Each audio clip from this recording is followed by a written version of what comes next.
Guruji.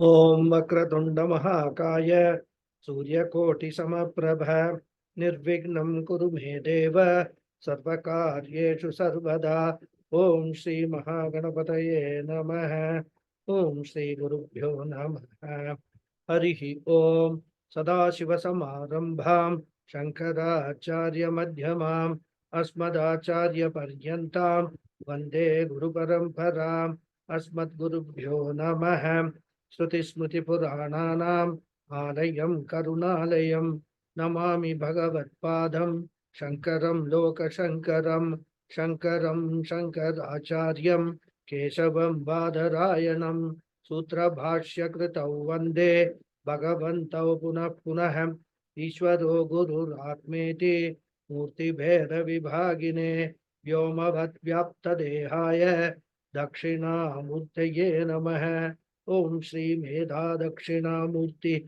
Swamine Namaha Om Sahana Vavatu Sahano Bhunakto Sahaviryam Karavavahai Tejasvinavadhitamastuma Vidvishavahai Om Shanti Shanti Shanti Harihi Om Shri Gurubhyo Namaha Harihi Om Om Parthaya Pratibodhitam Bhagavatam Narayanena Swayam Vyasena Gratitam Purana Munina Madhye Mahabharatam Advaitamritavarchinim Bhagavatim Ashtadashadhyayinim Ambatvam Anusandhadami Bhagavat Gite Bhavadveshinim Yam Brahma Varunendra Rudra Marutah Sunmanti divyaistavaihi vedai sankapadakramopanishadaihi gayanti yam samagaha dhyanavastita tadgatena manasam pashyanti yam yoginaha yasyam tanna vidhusura suragana devaya tasmai namaha.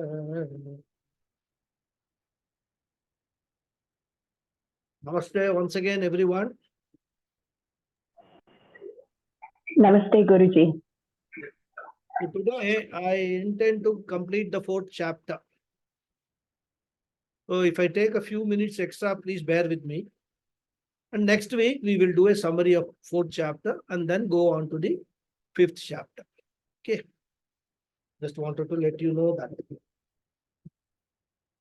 Shraddhavan labhate jnanam tatparas sanyatendriyah Jnanam labdhva param shantim achirena adhigacchati.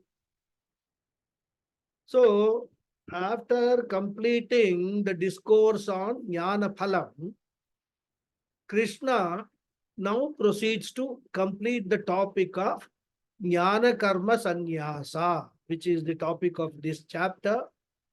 And this, he does it in 5 verses, 38 to 42. And we discussed verse 38 in the last class, where he first asserts that there is no better purifier in the world than like self-knowledge. Among all purifiers in the world, like Ganga, Snanam, Prayashchitta, Karmas, etc., the best purifier is self-knowledge, Atma-Jnana. So this is what we saw in detail in the last class. Nahi jnanena sadrishtam pavitramida vidyate, he says. But we know that gaining this self-knowledge is not an easy task. Not every human being will be qualified to gain this knowledge. In fact, only a very few amongst the humans will be qualified to seek and obtain this knowledge of the self. How do we know only few individuals are eligible or qualified to get this knowledge? We can see it from our own class. when we started the class, there were about 45 students who registered. And today's attendance, you can all see what is the attendance today. What does that mean? That all others who have dropped out were not qualified for this knowledge. Now, unless you are qualified, you cannot sustain this teaching and this learning. And that is why we start with Tattva Bodha, where Sadhana Chatushtaya Sampatti as the basic qualification is talked about. Therefore, this teaching itself is an automatic filter which filters out non-serious students, unqualified students. They automatically go away. Go back into their suffering, their samsara, everything. So, to continue with these studies, Vedanta studies, continue with the learning of the nature of the real self, qualifications are very, very important. Elsewhere also, Krishna has talked about these qualifications. But in the sloka 38, he talked about a very important qualification. He says that only one who is yoga samsiddha can gain this knowledge. Which means what? A person has led a religious way of life. A person who has practiced karma yoga, ashtanga yoga and upasana yoga. A person who is sadhana chatushtaya sampanna alone will be able to gain this knowledge and nobody else. Therefore, yoga samsiddha means sadhana chatushtaya sampanna. So yoga samsiddha tat jnanam vindati, he said. And in this sloka, Krishna highlights three more qualifications which are important for a person to gain this self-knowledge. What are they? He says, Shraddhavan Tatparaha Sanyata Indriyaha. And as we saw in the last class, Shraddhavan is a person who has got Shraddha or faith in the validity of the Shastras. But that does not mean that he accepts everything stated in the scriptures blindly without questions. For example, suppose we go to a new place, we are transferred, and there we fall sick. We have to go to a doctor. Now, we don't know any good doctor there in that locality. So a friend of ours, he recommends a doctor. He says, this doctor is good. You can go and consult him. His diagnosis is very good and medication also. He is very good. Now you don't know the doctor, but because the friend has recommended, you go and consult the doctor. And for doing so, that sick person has to first have faith or trust in the ability of the doctor to cure his disease, which ability is based, he surmises only based on the recommendation of the friend. He himself has never gone to that doctor. He does not himself know whether the doctor can really, doctor is as good as the friend has recommended. If he doesn't do, what will happen? If he goes on a trip to find a good doctor, and chances are that he will not find one, because the more people he consults, the more recommendations he will get, and he will be totally confused. Therefore, he has to pin his faith on one doctor. Go to him, consult him, After consulting him, then he can evaluate the capabilities of the doctor. One of the most important traits which sick people look in a doctor is whether the doctor patiently gives a hearing to the sick person. He tries to understand fully what all the problems that he is facing. In fact, my experience, and people have also told me, if the doctor gives a patient hearing, asks relevant questions, that itself cures the person 50%. Medicine is only the next 50%. And in this process, if the patient is going to doubt every doctor, he will never get cured. If he finds the first doctor not up to the mark or has doubt about the diagnosis and the recommended treatment, he can always go to another doctor for a second opinion. But first of all, he needs to have Shraddha or faith in the doctor whom he consults. And that does not mean that he will accept everything that the doctor says without being convinced about it. And that is why there are many good doctors who go to the extent of explaining to the patient what according to him is the problem and what is the medical prescription and how the medicine will help the patient.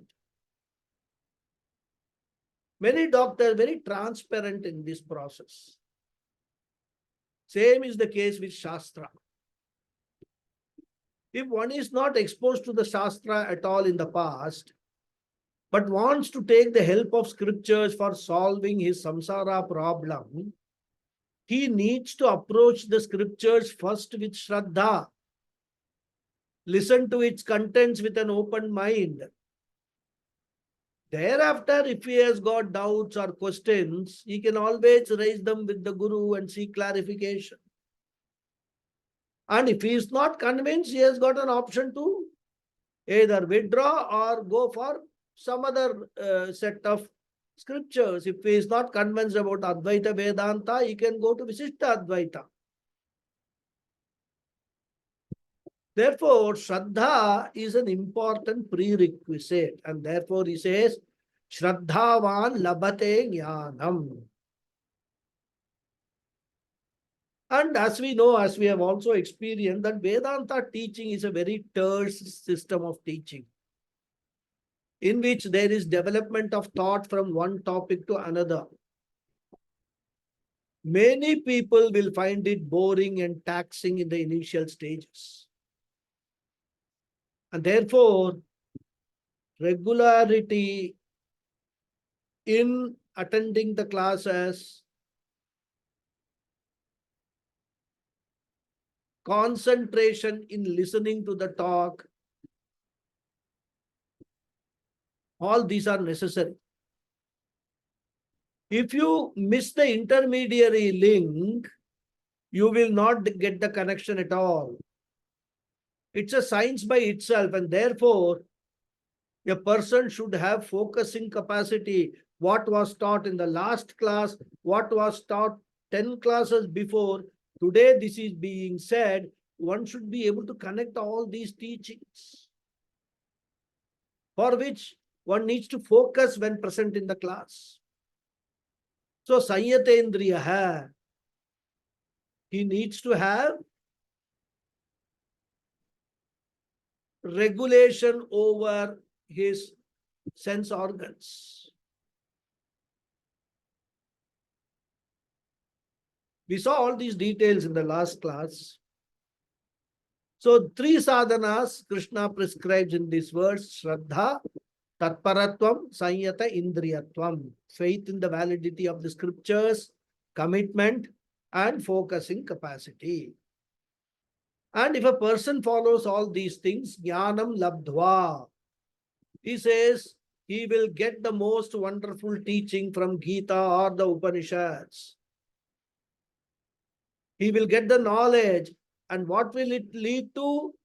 Param Shantim Adhigacchati. The result of this knowledge is param shantim, permanent peace of mind, eternal peace of mind. And this is very important because suppose I say, you get this knowledge and you will not have rebirth. Then you will ask, what is the proof? Show me one person who has got this knowledge and he has not got a rebirth. Because rebirth itself is a belief based on the Shastra. And that there will not be a rebirth is also a belief. How do we know there won't be a rebirth? Suppose I say there is somebody who is a jnani and he has attained moksha and he is not reborn. Suppose I say Shankaracharya is a jnani, therefore he is not reborn. It's a matter to be believed. How do we know? Well, many people say that Paramacharya of Kanchi was a Adi Shankara reborn. So some people have got that belief that he is Adi Shankara reborn. Some people say Jnani, he cannot be reborn. Suppose I say, okay, forget rebirth. You go to you do lot of punya karyam, you will go to Vaikuntha or Kailasa. What is the proof?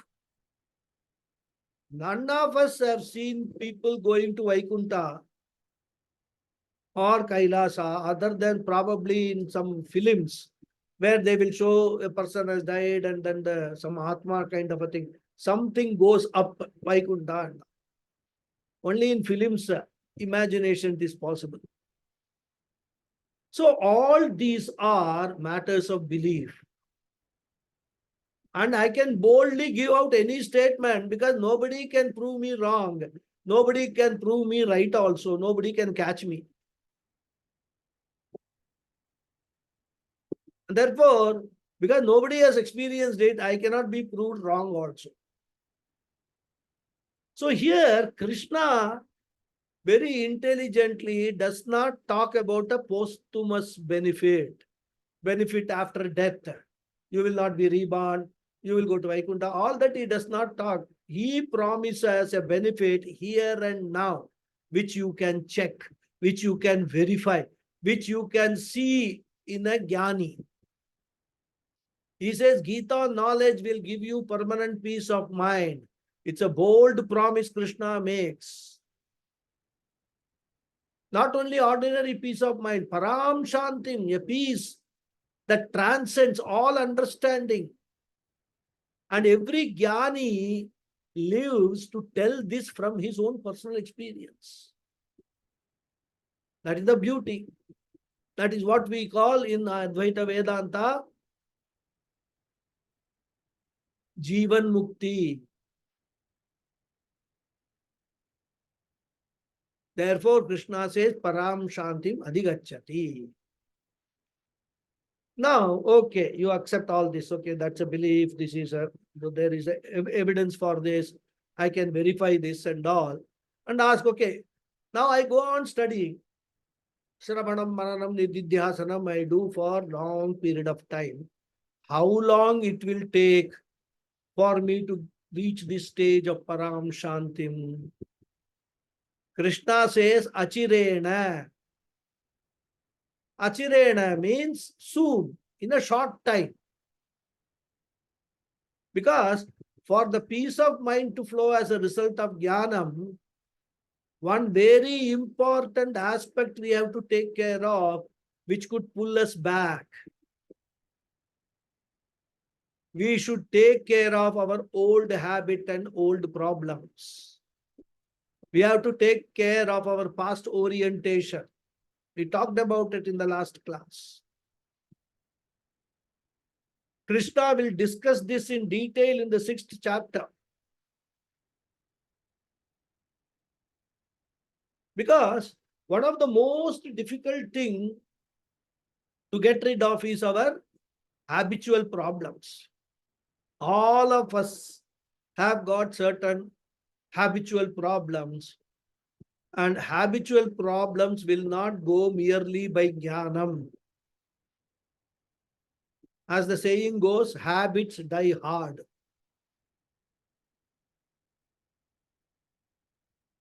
Because all our actions and responses, they are governed by two factors. One is our knowledge and another is our vasana, past impressions, past habits.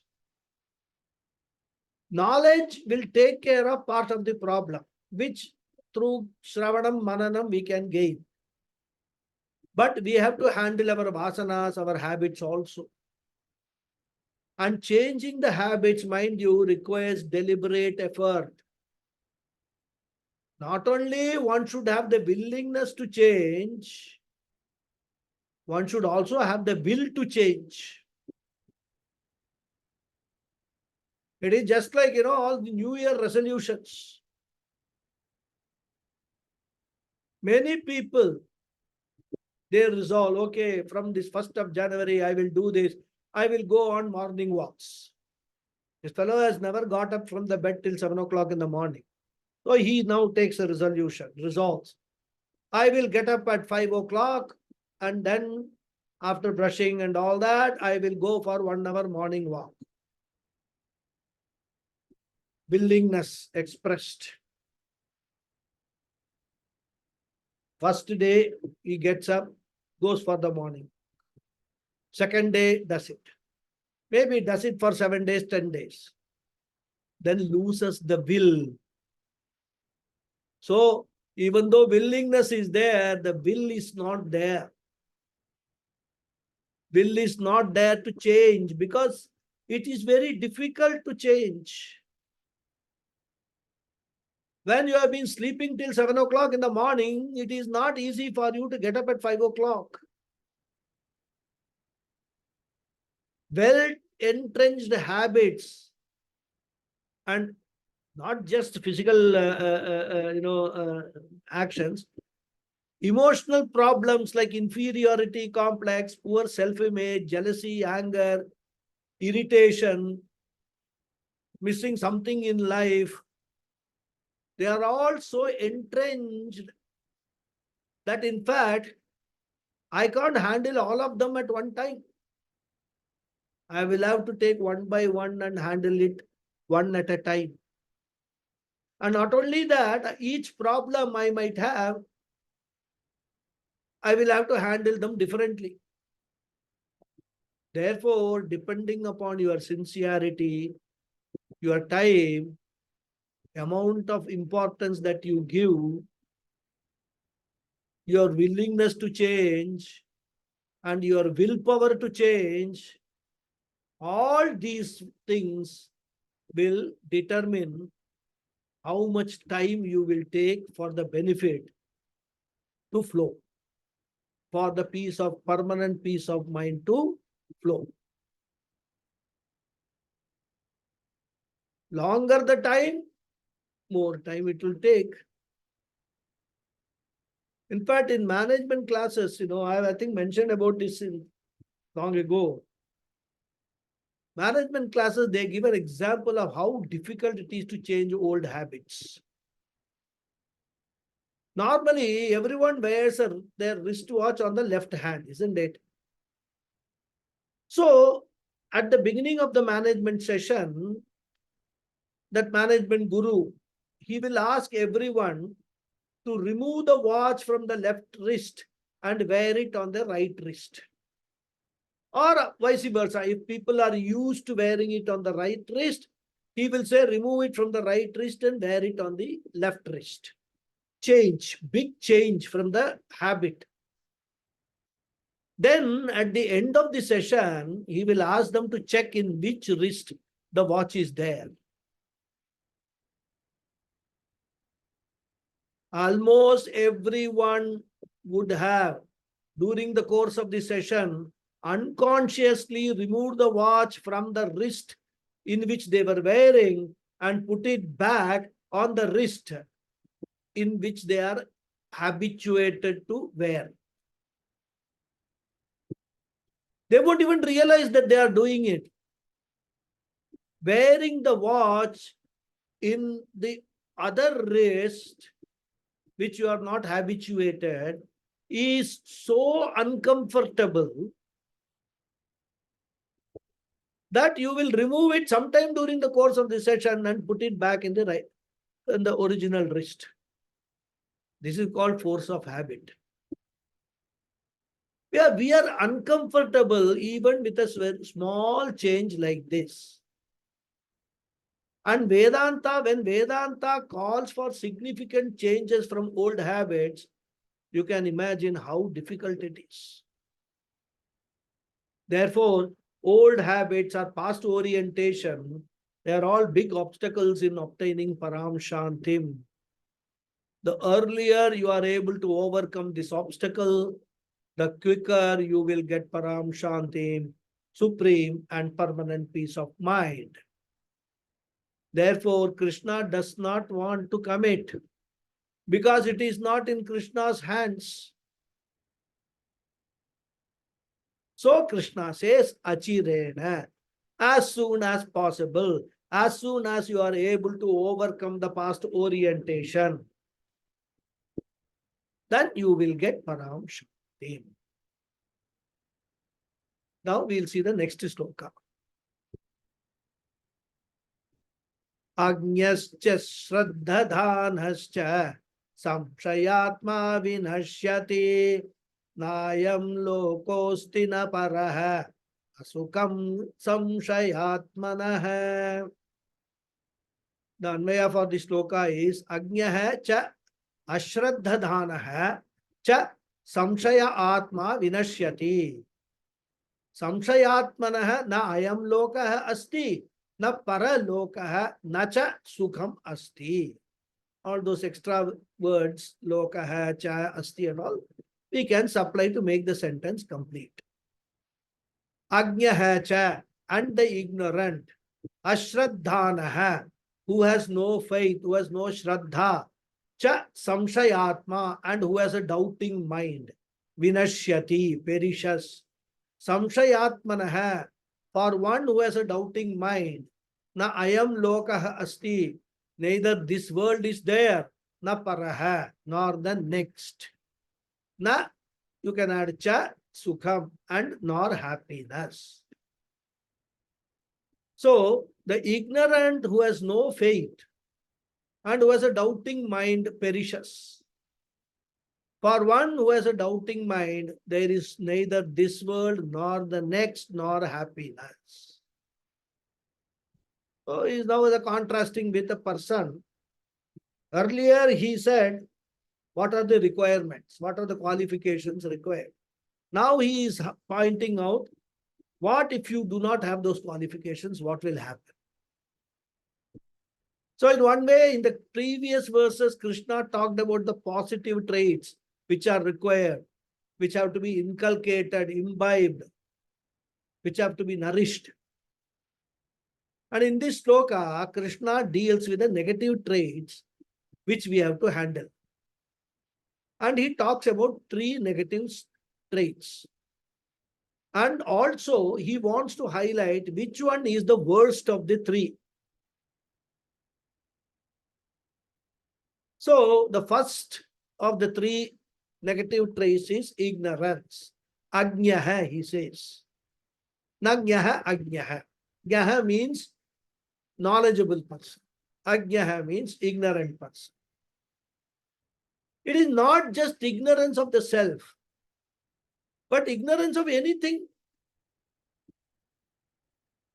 If we do not have the knowledge of something which is important to us, it would bring great misery to us. Even to lead a normal life, I should be very well informed.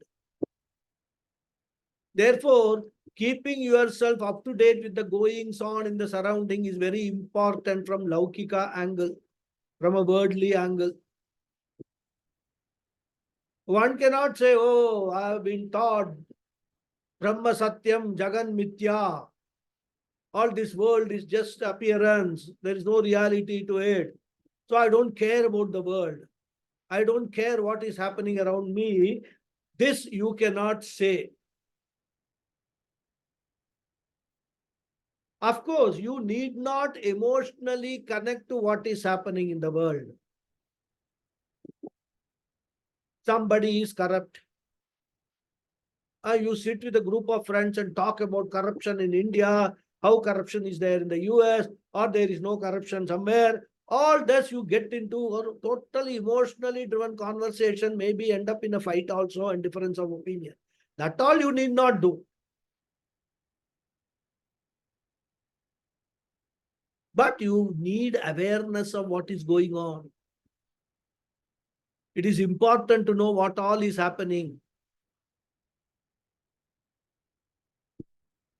In fact, today's times, having a mobile phone has become a necessity because a lot of important conversation with the world happens through mobile phones only. In fact, just last week, there was an experience which highlighted the importance of having a mobile phone. Someone close to me was traveling by air.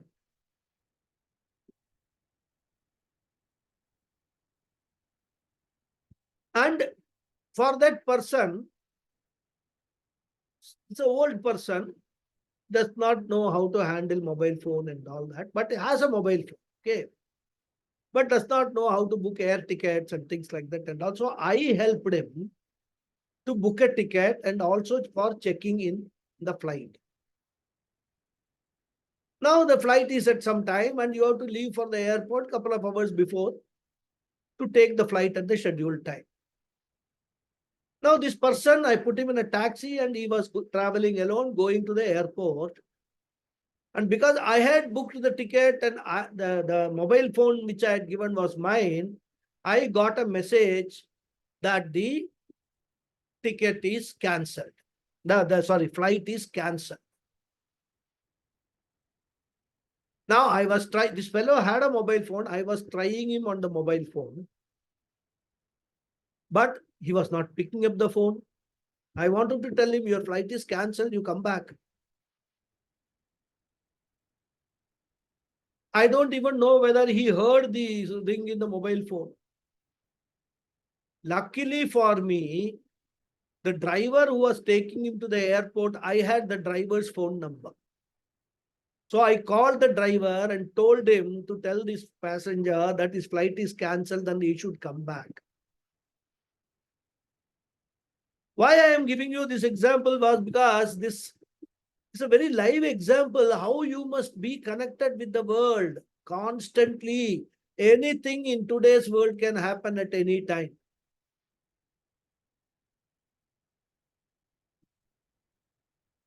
Suppose he had reached the airport. I have not been able to communicate him about the cancellation of the flight. He reaches the flight, reaches the airport, finds the flight is cancelled. Old man, as such, for him to walk and all is difficult. Then he goes and finds the flight is cancelled. You see what will be his mental condition, how miserable he will feel. Therefore, it is very important to have not only Vedantic knowledge, but primarily Laukika Jnana. A Jnani also has to interact with the world, and therefore he cannot say, I will not read newspapers or watch the news on TV or not carry a mobile phone, etc. Of course, I agree, all these things contain lot of unnecessary things.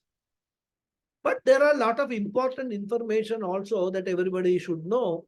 So we should pick up all those information and use it for our day-to-day life. Therefore, jnanam is important and ajnanam is negative number 1. And we talked about Shraddha in the previous sloka. Here, Krishna re-emphasizes that qualification by saying that Ashraddha, lack of faith in the scriptures, in the Shastra, is another negative trait. So lack of knowledge is one negative trait, lack of faith in scriptures in the second negative trait. Why? Because you have been born a human being. Your ultimate goal at the end of the life of this jiva is what? Moksha. So if you understand moksha is your ultimate goal, you will travel towards moksha as fast as possible. And that can be done only through Shastra, with the help of Shastra and Guru. And if you have to take the help of Shastra, you must have Shraddha first to approach the Shastra and seek help. So Krishna says, for the Param Shantim that he talked about, you must have Shraddha. If you don't have Shraddha, then you will be where you are, just like jogging on a treadmill, caught in the samsara shackles. And the third negative trait he talks about is samshaya. That's a very important negative trait because there are people who are always in doubt about something or the other. Shakespeare's famous to be or not to be. These people are called doubting Thomases. And here Krishna says, among these three, the doubting Thomas is the worst one. This person will face a lot of problems.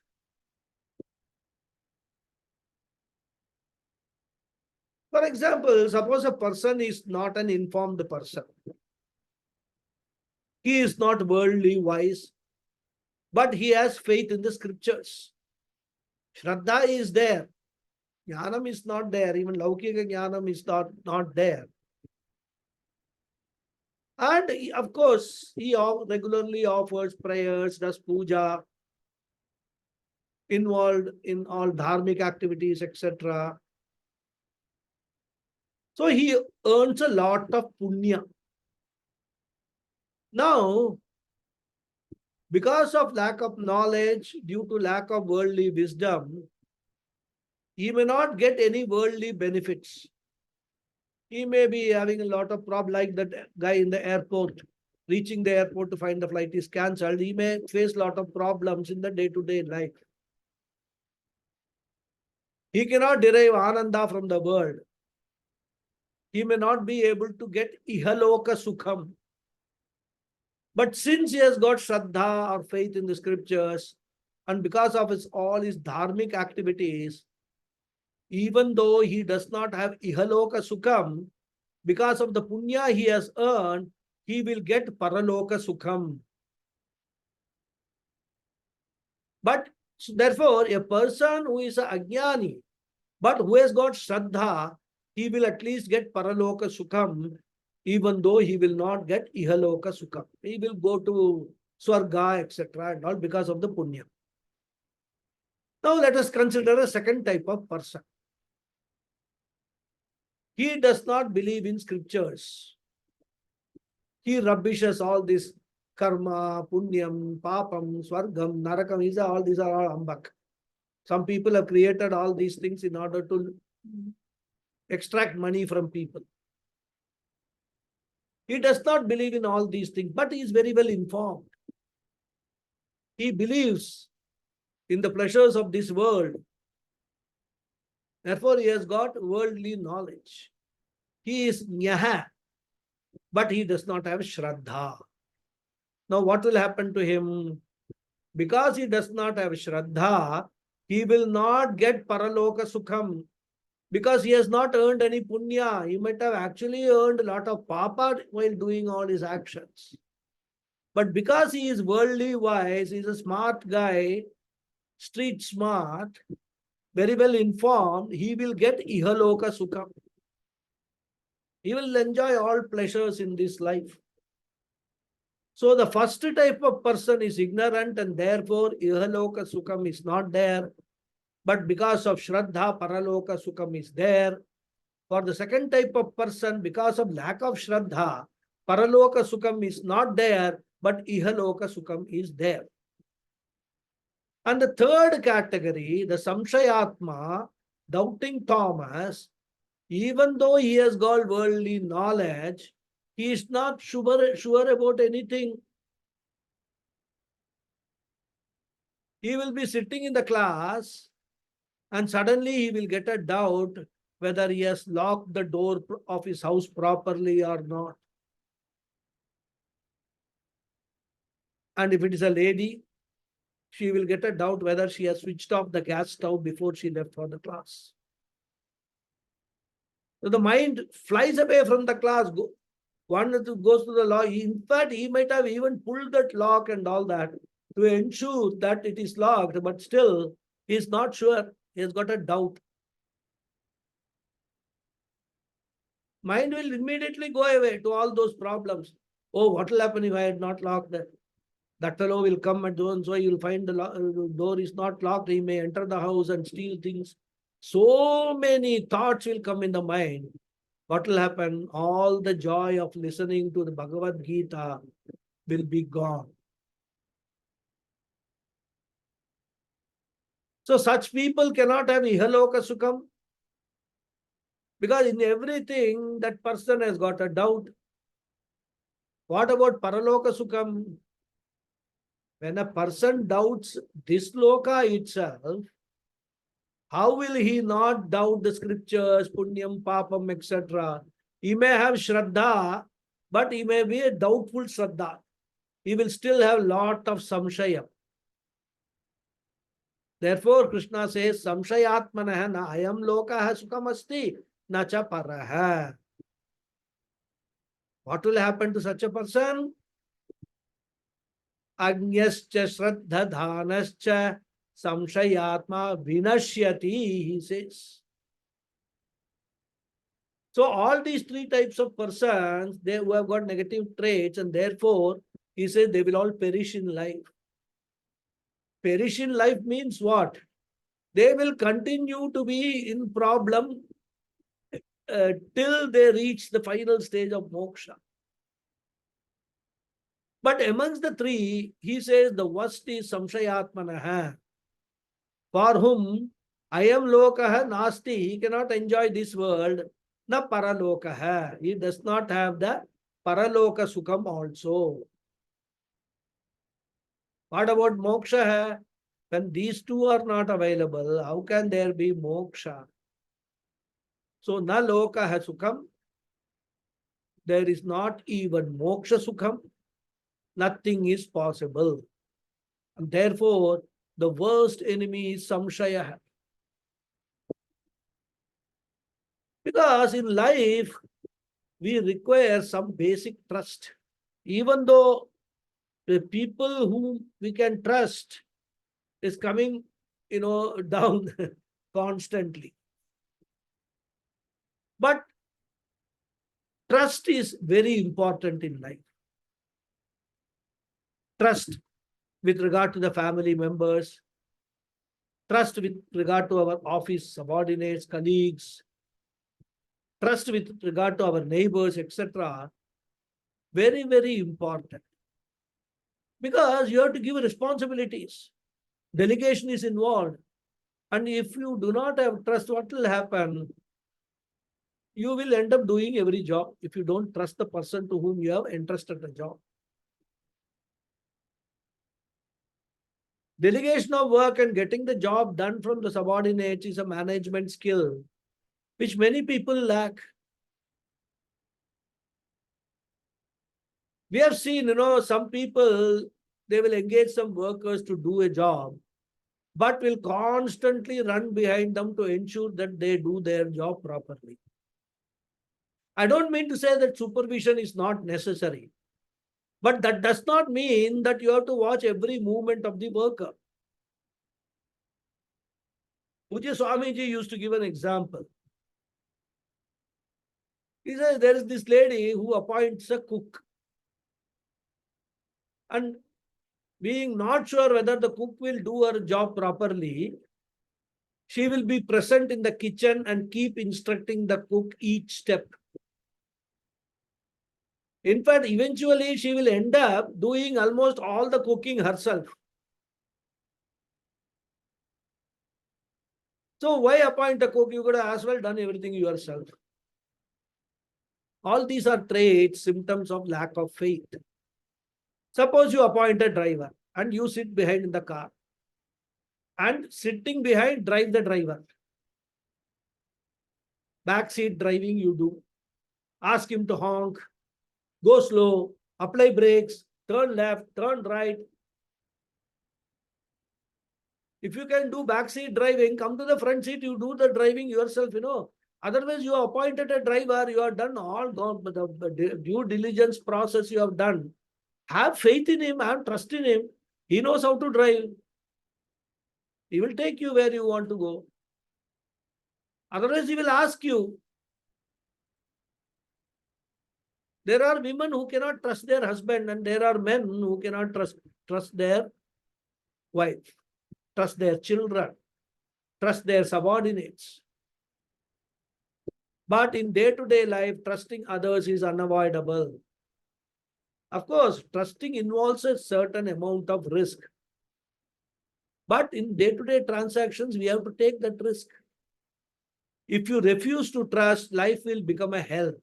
We cannot watch every movement of our children, where they go, what they do, whom they meet. Once we have given proper upbringing, we have to trust that they will not do anything wrong. Therefore, trust is a very important value in life. It has a risk factor, but at the same time, it is an inevitable risk factor.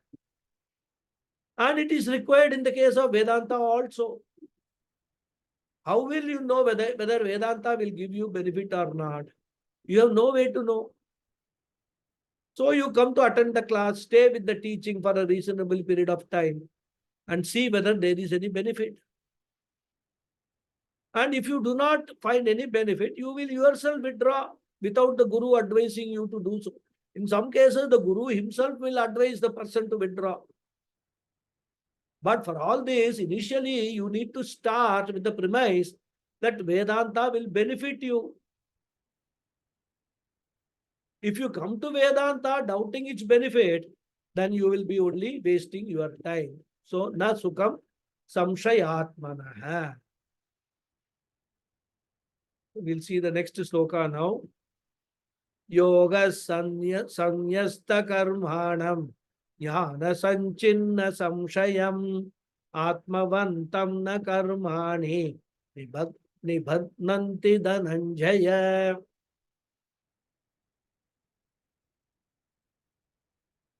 Nibandhanti dhananjaya. He Dhananjaya, karmani na nibandhanti atmavantam yoga sanyasta karmanam jnana sanchinna samshayam. He Dhananjaya, O Arjuna, karmani, action, na nibandhanti, do not bind, atmavantam, one who is mindful, yoga samyasta karmanam, one who has renounced all actions through knowledge, jnana sanchinna samshayam, one who has destroyed all doubts by knowledge. O Arjuna, actions do not bind one who has renounced all actions through knowledge, who has destroyed all doubts by knowledge, and who is mindful. So here, Krishna is summing up the sadhana and the phala. So a person has to go through 3 levels of sadhana. Yoga sanyasta karmanam. Here, yoga means jnana,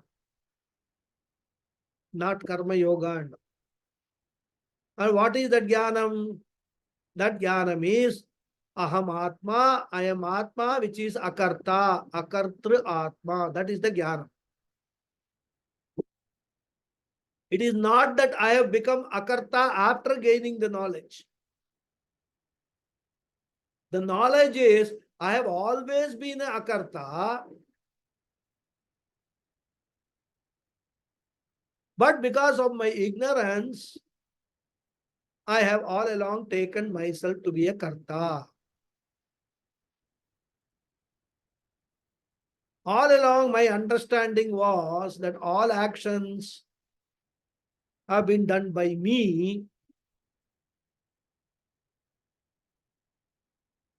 and the ignorance of the fact that all actions in the past have been done by my body, mind, sense complex and not me. This is what has resulted in all my samsara problems.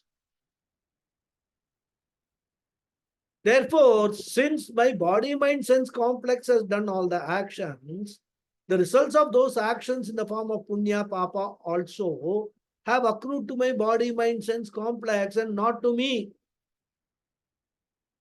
With this understanding, with this jnanam, which is here called yoga,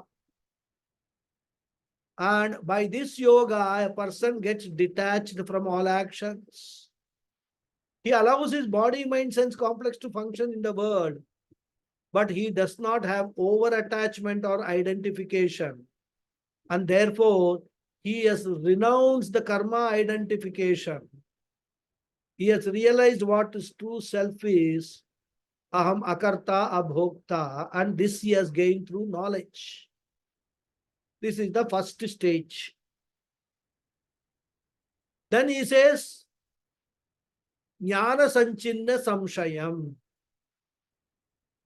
Yoga sanyasta karmanam refers to the Shravanam stage. The next stage, Jnana Sanchinna Samshayam, refers to the Mananam stage, where he has negated all the doubts by gaining conviction through Mananam.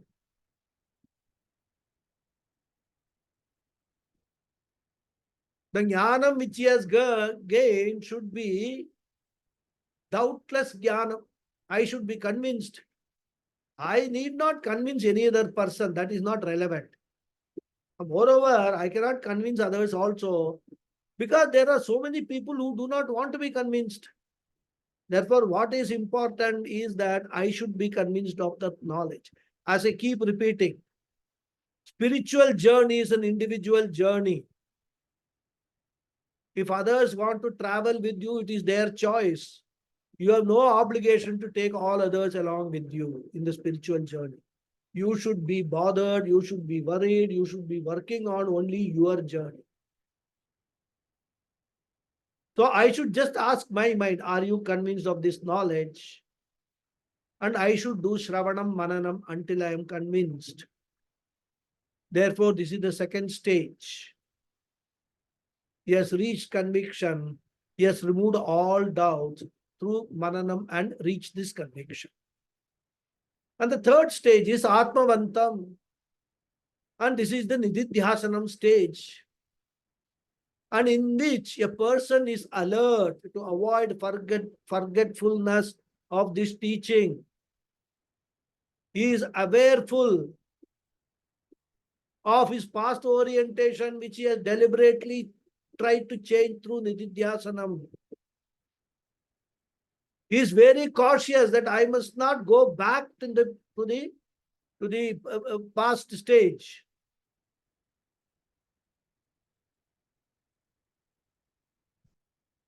So he should have a very good memory. Alertness is what is the word. And this is not a teaching to be confined to any particular occasion. Nididhyasanam is not just sitting in one place, closing your eyes and doing Vedantic meditation. The knowledge, the jnanam must be available in my day-to-day life throughout every moment. It should be available. You must have studied Vedanta for a number of years. You may have copious notes. You must have listened to hundreds of talks of great Mahatmas. All these things will not get you moksha. All these will not liberate you from bondage. You should imbibe this knowledge and abide in it. This knowledge should be your guiding force in your day-to-day life. If you do that, this knowledge will come to your help in a crisis. So Atmavan means the one who leads an alert life, the one who keeps this knowledge green during every transaction.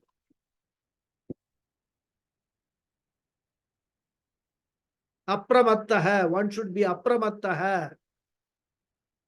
Should not be apramatta means one should be alert. Jnana nishthavan. So this is the third stage. Now the person who has crossed over the third stage also, what happens?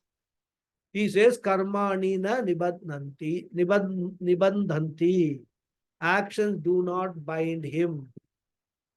The one who has done Shravana Manana Nidhyasanam successfully, completely with conviction, karmas cannot bind him. Punya papas, which are the cause for all pleasurable and miserable experiences in life, will not apply to him. When punya papas do not bind him, he will have no rebirth also. So karmani na nibandhanti. Now Krishna concludes the fourth chapter with the following sloka. Advice to Arjuna.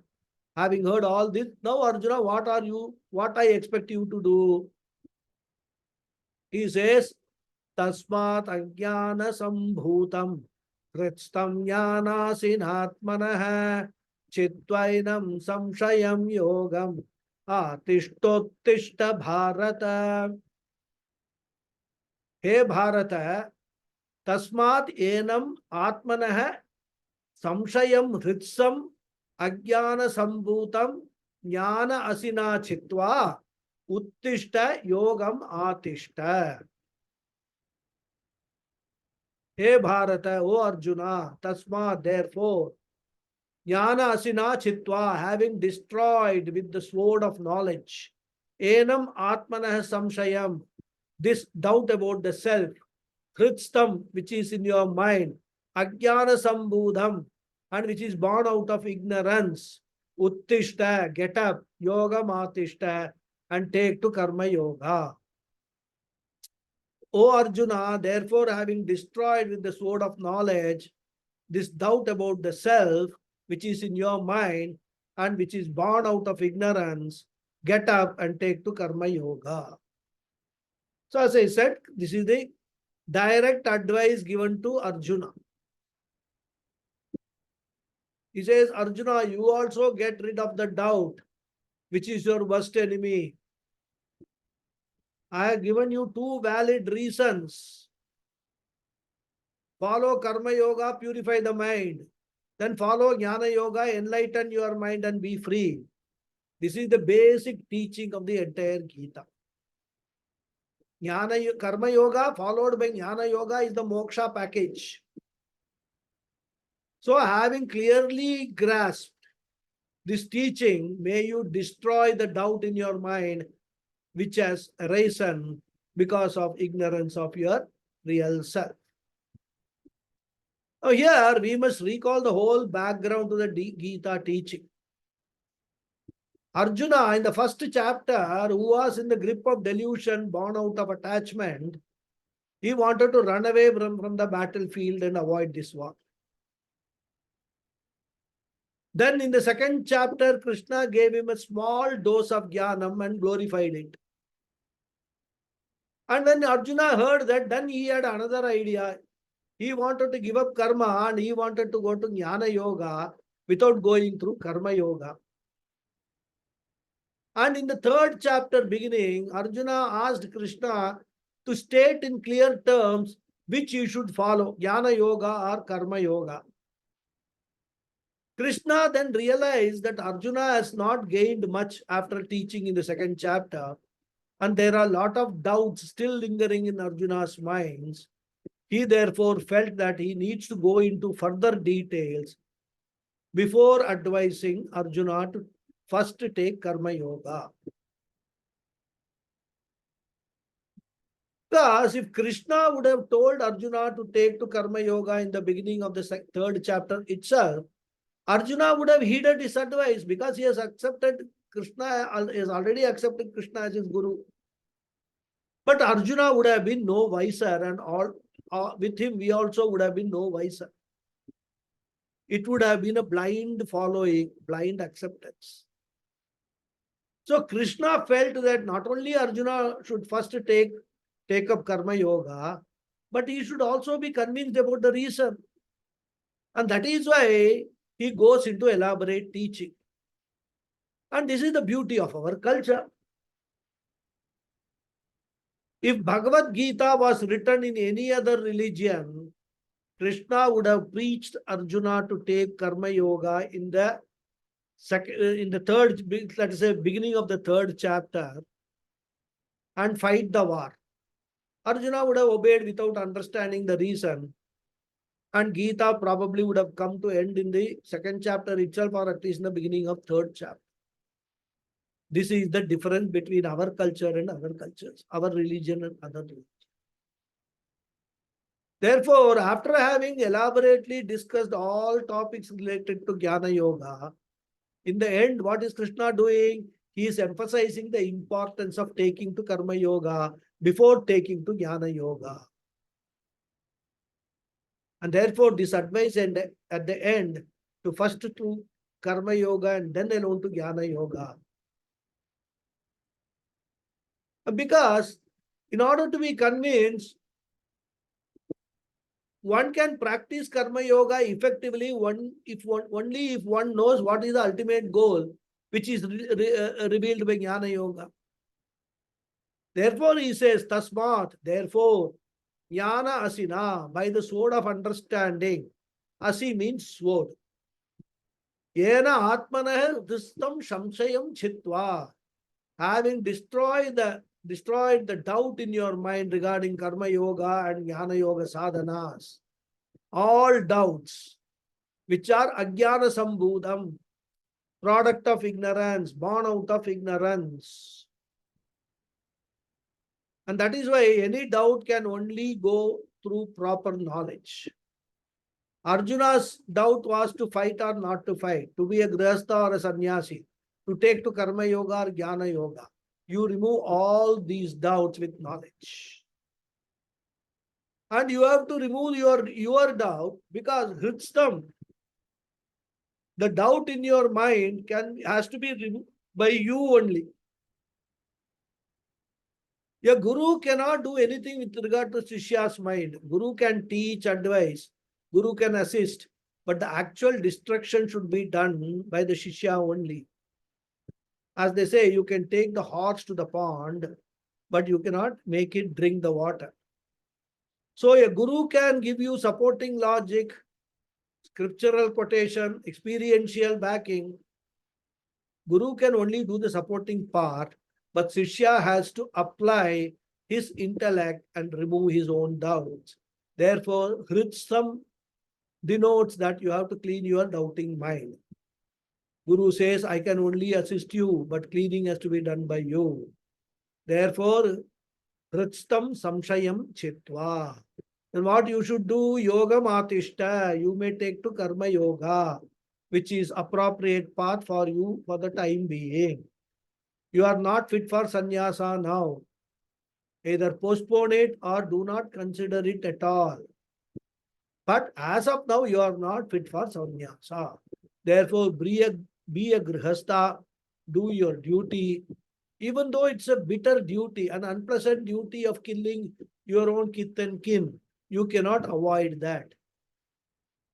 Therefore, yoga matishta, and for that, uttishta, Arjuna, get up. Arjuna all along is sitting on the floor of the chariot, Take your bow, take your arrow, do your duty. And with this, Krishna completes his present discourse.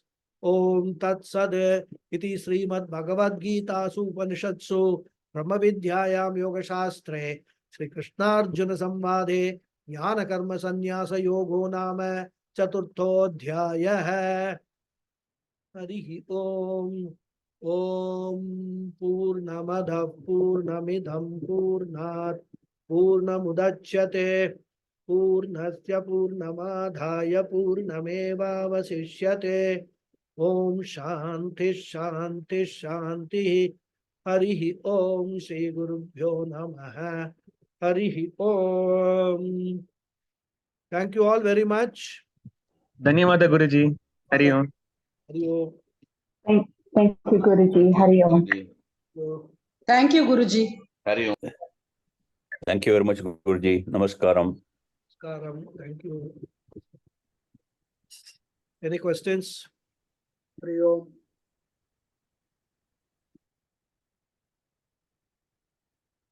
Yes, Sulekha ji.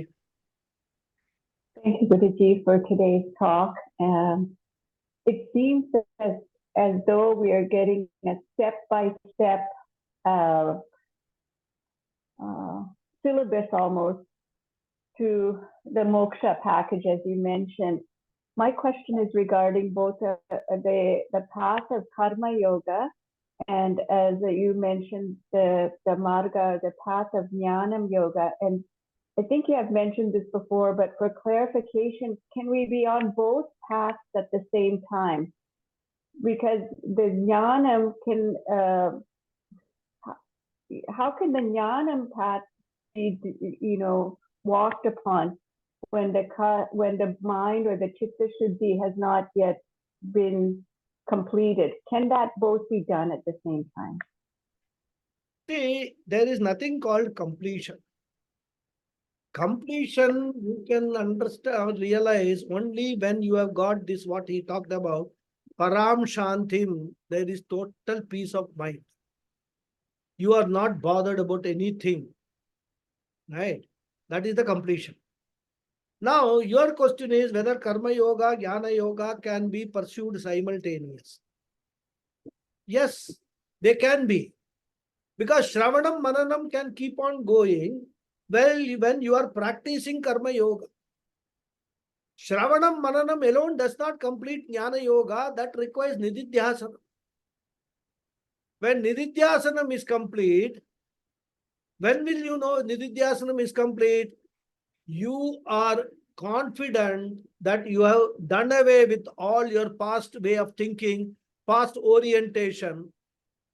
When you have done away with that, you will automatically get that peace of mind that will indicate the completion of nididhyasanam, which will be the completion of jnana yoga also.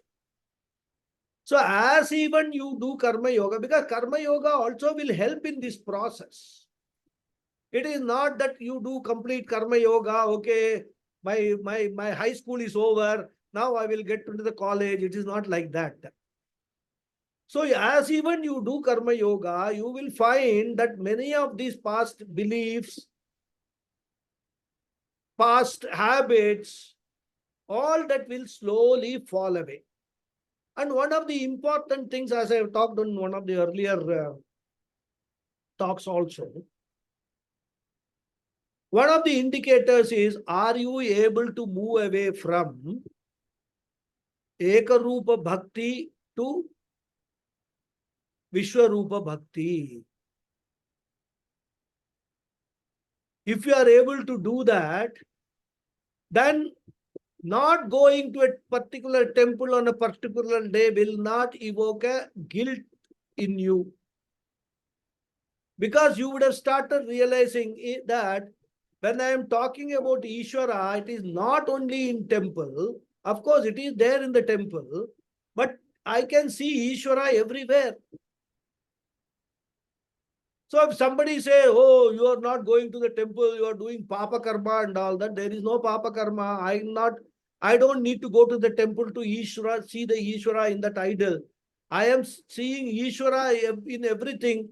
Even in a mosquito, I am seeing Ishvara. But that's a very big, I would call it, change, a jump in your past way you are thinking. You are thinking that, oh, today is this auspicious day, I should go to the temple, I should do archana, all that kind of thing. Because on many birthdays, you will go to the temple and do some archana, puja and all that, right? Now you come to this stage, what will happen? Why should I do archana for this body, mind, and complex? That is what you are doing. I was never born. I don't have a date of birth. Your understanding slowly comes, and that is the change. A very substantial change starts coming. And all these changes are all ingredients of Jnana Yoga only. So as even you do Karma Yoga, you can pursue Jnana Yoga, but after you have completed all these things, when you have got the benefit of Shravanam and Mananam, then you have to focus on Nididhyasanam. That will have two aspects. One aspect of Nididhyasanam is a positive aspect where I continue to meditate upon my present new identity as Aham Brahmasmi.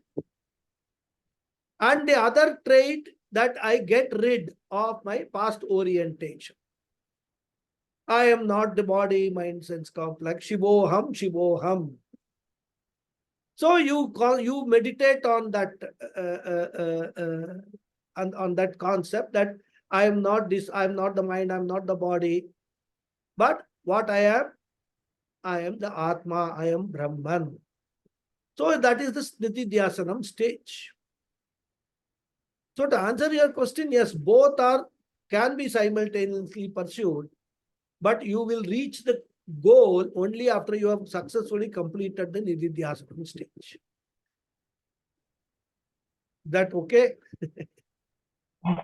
Thank you, Guruji. I think I'm actually, every time I think of replying to you, I forget it. I'll just mention it here itself.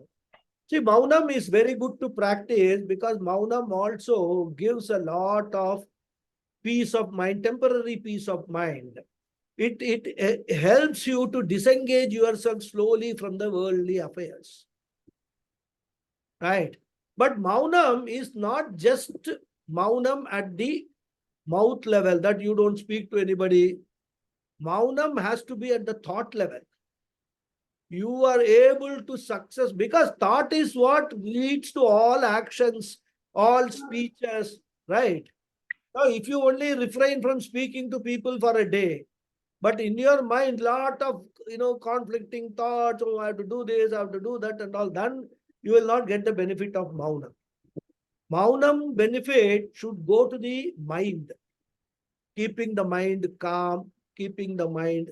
And that is why, in the initial stages, Acharyas advise that if you want to practice Maunam for a full day, you go to some place which is, nobody is there. You are with your own thoughts, and then you can manage your thought. There is no interference in the thoughts. Otherwise, you will be sitting in Maunam, somebody, even if you lock the door and sit inside, somebody will come and knock. Isn't it? Everything is gone for a toss. So they advise. In fact, in our ashram, we had got very lovely places, solitary places.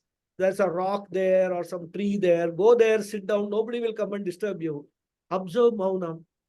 That's all, only for the food and all that you come and eat and then go back like that.